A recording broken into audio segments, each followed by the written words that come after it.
Winson. Nagala kayo ng mga katrabaho ko, mouse may mga friend din siya. Yung mga kasama rin siya. Ginawa niya FB ko. Yung mga kaibigan ko, naging kaibigan niya na ngayon. Ginawa niya FB ko din.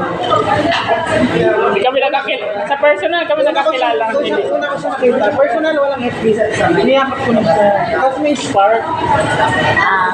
Sabi ako, pwede ba ko yung FB? Alis na sana kami. Bumalik sa pwede mo ba?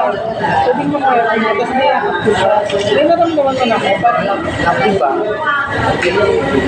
Tapos ang bait-bait niya pa noon. Nung nagtagal na, parang tinubuan siya ng sungat. Tinubuan na. Sabi ko, sa una lang pala to. Ganyan naman sa una talaga, babae. Pag nakuha na ang lahat, wala na. Dami ng sungay. Oo, wala nang bait-bait. Tinubuan natin. Kuha na lahat eh. Kuha ng pagka-virginity ko.